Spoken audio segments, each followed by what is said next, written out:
What a first half of drama on Sports Sound. A season of action and reaction. It is a stonewall penalty kick. I was astonished at it. Astonished that people disagree with you. The new league season kicks off this weekend. Scottish football lives here. BBC Radio Scotland. The Scottish Football Podcast from BBC Radio Scotland. Hello and welcome to the Scottish Football Podcast and the latest Premiership preview edition with me, David Currie, and BBC commentator Alistair Liquid Football Lamont, as we like to call him. Today we are Celtic-minded in a manner of speaking, concentrating on the champions' prospects. And with that in mind, with a perfect guest, it's Paul John Dykes from the podcast A Celtic State of Mind. Very good day to you, Paul John. How are you? I'm great. Thank you very much for asking me along. It's always a pleasure to talk about Celtic to you. We don't get so many positive guests on the BBC, Al, do we? That's great. Let's go. Now, well, Paul John, if I'd said to you this time last year that Brendan would be back, a Rodgers return, taking the team into the new season, would you have believed me? I think it was an incredible situation, wasn't it? Just before the Scottish Cup final, we spoke about it, and there's no way I would have expected that, you know. And I think that the whole pre-season's been shaped around the new gaffer coming in and the signings and everything else that's related to that. It's all down to the fact that someone is coming in to assess a squad, and we wouldn't have had that had Ange been in place. Al, it's meet the new boss, same as the old boss, isn't it, the song? The Who song, yes. It's such a weird situation, isn't it, Paul John? I mean, I don't think anyone, even a few weeks ago, would have believed this was possible. But here we are, looking forward to Brendan Rodgers Mark II at Celtic. I'm curious about your thoughts, Paul John, on where the squad is at. I mean, I get obviously there's still a month left in the transfer window, so plenty of time for business in and out. But how do you think the squad is looking compared to the one that finished last season? You know, this is a big talking point, isn't it? And I think that although the squad probably now has more depth and is stronger overall, the starting 11 may not be, if you know, because Jota's left and he was such a massive player, such a massive impact over 2 seasons. So I think that we've bought very shrewdly, pretty low key signing some of them, and the squad is stronger. But the starting 11 at the moment, until we bring someone in who is a kind of same match as Jota, and that's going to be hard at the moment. It seems as though it's a little bit shorter than it was last season. Al, you've kicked the discussion on. Sorry if I've gone too early. A wee bit too early. That's all right. If I can just rewind a wee bit, Paul John, because the appointment of Brendan Rodgers, I mean, I don't think it was universally acclaimed second time round by supporters. Have most of the Celtic support, in your opinion, kind of forgiven him? And anyway, is there anything to forgive? This is it. This was the big question when he came in. Some Celtic fans were demanding an apology, and I just don't think you would ever have got that. Although he did accept the fact that the way he left hurt a great many of his Celtic fans and his Celtic followers. So he accepted that, he acknowledged that. And I think that's enough, because you know, if he wins and he's able to continue the domestic dominance that we're enjoying at the moment, if he's able to somehow increase our progress and improve our progress in Europe, then we'll forget all about it. It will be airbrushed out of history. And I think we needed someone as strong as Brendan Rodgers under the circumstances. Ange had made such a big impact. Brendan Rodgers was probably the only guy that could have stepped in at that time.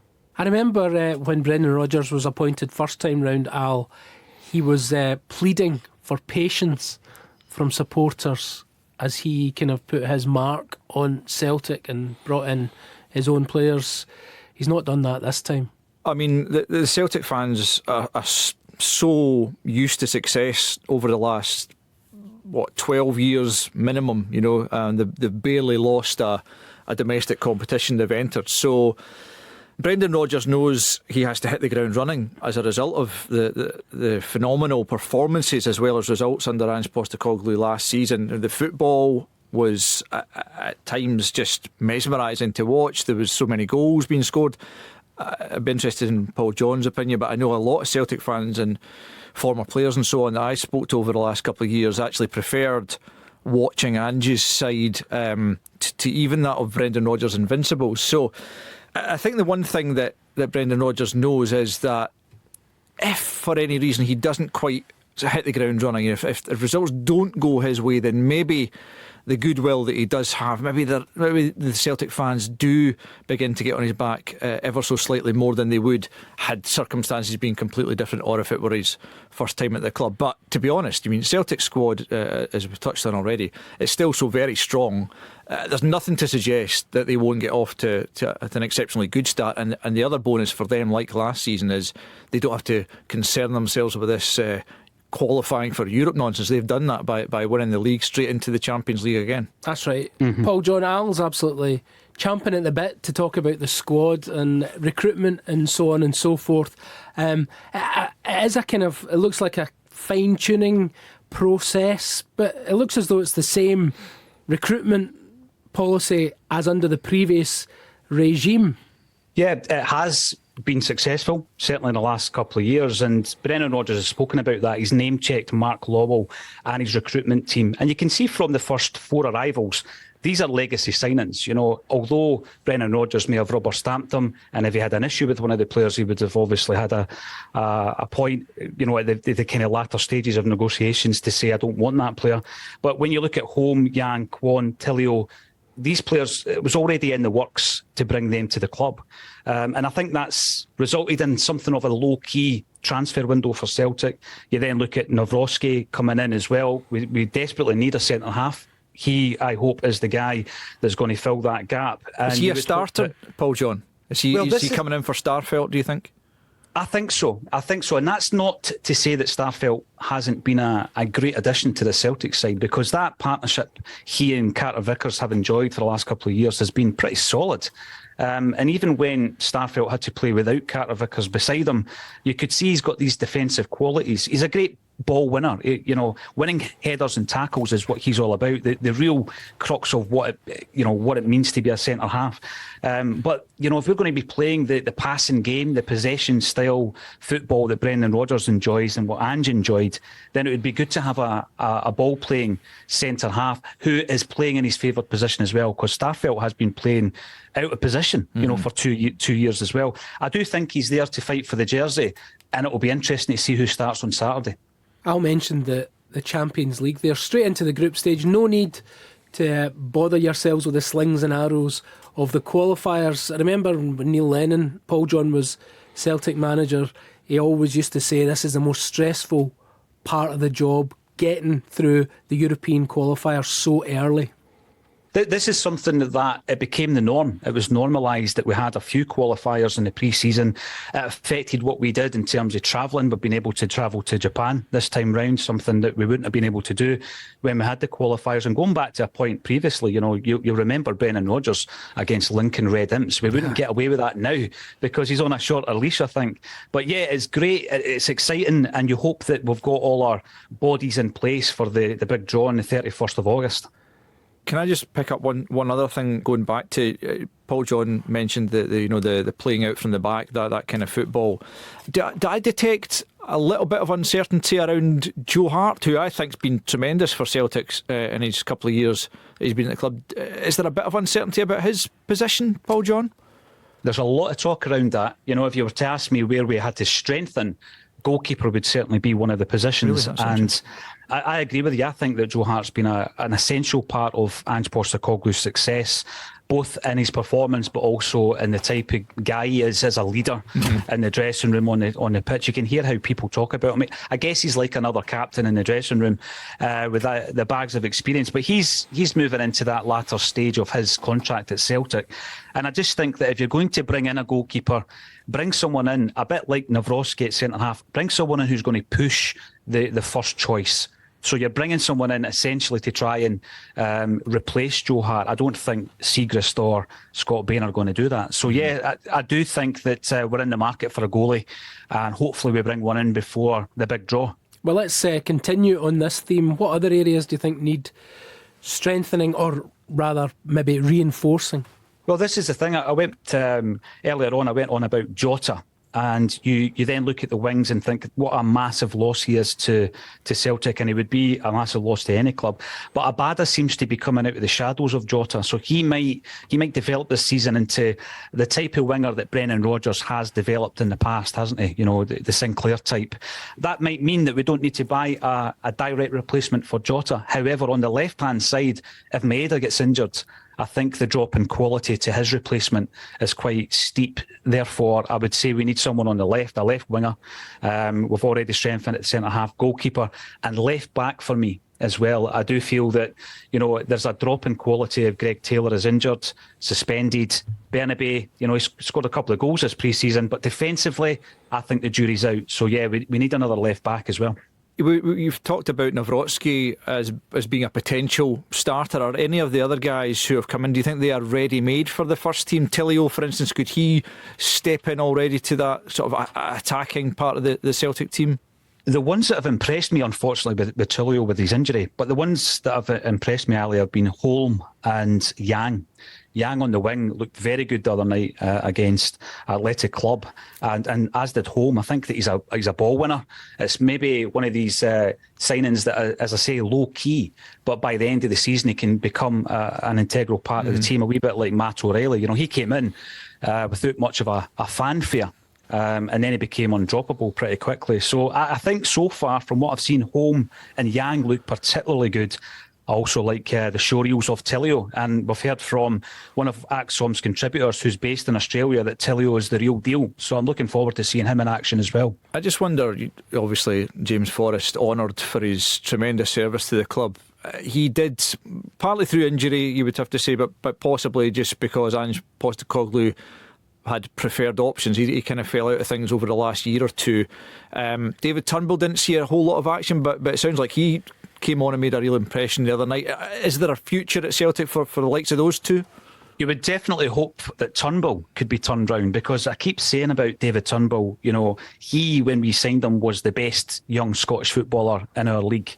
We signed him, and you know, he played a lot of games under Ange in season 1 until he got that injury. The timing of the arrival of O'Reilly and Hatate put paid to the rest of his campaign, and he's never really got back into it.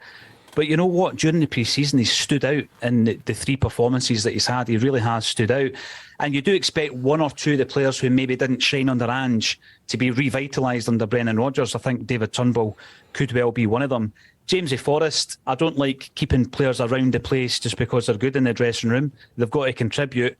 But when you look at the experience he's got, you know, he could be helping young guys like Yang, who's come into the side, and also Tilio, and of course Abada, who's still a young guy, and he lost who he called his brother near Beaton. So he'll be needing the experience around about the dressing room and the training pitch. And I think James Forrest might play 25, 30 games, but he's more important behind the scenes for Celtic this season. Interestingly, Al, speaking of David Turnbull, is he not the prime sort of candidate for the Brendan Rodgers treatment, where Brendan Rodgers seems to have this ability to go in and bring certain players on? Yeah, I don't see why not. I mean, Turnbull, as Paul John says, he was a fantastic talent when Celtic signed him. And any time I see him, I always find him very impressive. He's got that brilliant ability to hit the target from distance and very often score. He was really unlucky with that hamstring injury, I think, in Ange Postecoglou's first season. But yeah, absolutely, Brendan Rodgers is a terrific manager, as we know. You would expect him to be able to get the best out of David Turnbull, absolutely. Now, go back to Jota. I know Celtic supporters were disappointed to see him leaving, but he represents a success story for the Celtic way these days, Paul John. Get them in Absolutely. cheap, sell them at a massive profit. It was a great bit of business. It really was a fantastic piece of business. I think when we went into the second season under Ange, you know, we were talking on our show about which one of the 2 loan players would you like to keep, because we didn't think we would get Carter Vickers and Jota, and we did. It was a brilliant bit of business by the club. Of course, we didn't expect to lose him so soon. I don't think as a player he would have been pushing for a move this early on in his career. And I was really looking forward to seeing him playing in an Ange Postecoglou side in the Champions League this season. But yeah, when someone comes along with an offer like that, and obviously there's a whole new market coming into European football now with big offers for players, a club like Celtic have got to take that. £25 million, an incredible bit of business. And I think we're going to be shrewd. You look at some of the guys we've mentioned, they could be the next Hatate, O'Reilly, Jota in the fullness of time. So bringing them in for a couple of £1 million and then bringing in players like Jota for £6 million is brilliant business by Celtic. And Brendan Rodgers saying the other day, Al, don't expect any 15 to £20 million players, but I'm not sure these days Celtic fans do expect that anyway. Maybe just because they have banked a lot of money, they're guaranteed Champions League money.